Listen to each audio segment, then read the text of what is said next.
जब भगवान श्री कृष्ण की मृत्यु हुई अर्थात जब उन्होंने अपने मानव रूपी शरीर को छोड़ दिया, तब उसके पश्चात क्या हुआ था, उनके देह त्याग के बाद उनके शरीर का क्या हुआ था तथा किसने उनका अंतिम संस्कार किया था।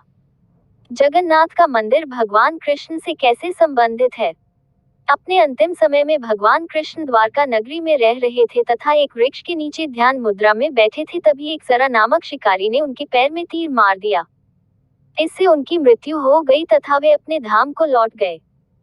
तब उनके मित्र अर्जुन तथा पांडवों ने उनका अंतिम संस्कार किया तथा समुद्र तट के निकट उनकी देह को अग्नि दी गई। कई दिनों तक उनका शरीर जलता रहा, लेकिन उनका हृदय अभी भी जल रहा था। तब भगवान श्री कृष्ण ने अर्जुन को दर्शन देकर कहा कि वह उनके हृदय को लकड़ी समेत समुद्र में बहा दे। अर्जुन ने भगवान का आदेश मानकर उनके हृदय को द्वारका के पास समुद्र में बहा दिया। उनका हृदय कई वर्षों तक समुद्र में बहता रहा तथा द्वारका के पश्चिमी छोर से समुद्र में बहता हुआ पूर्वी छोर पुरी नगरी में पहुंच गया। तब भगवान जगन्नाथ ने पुरी के राजा इंद्रद्युम्न को स्वप्न में दर्शन दिए तथा उनका विशाल मंदिर बनवाने का आदेश दिया।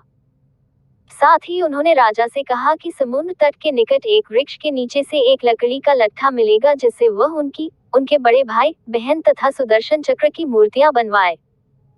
इंद्रद्युम्न ने भगवान विश्वकर्मा की सहायता से उस लट्ठे की 4 मूर्तियां बनवाई, जो भगवान जगन्नाथ, उनके बड़े भाई बलभद्र, बलराम, उनकी बहन सुभद्रा तथा सुदर्शन चक्र की थी। इस प्रकार भगवान श्री कृष्ण के हृदय से जगन्नाथ मंदिर में मूर्तियां स्थापित की गई। आज भी यह रीति अपनाई जाती है, जो इस बात की पुष्टि करती है।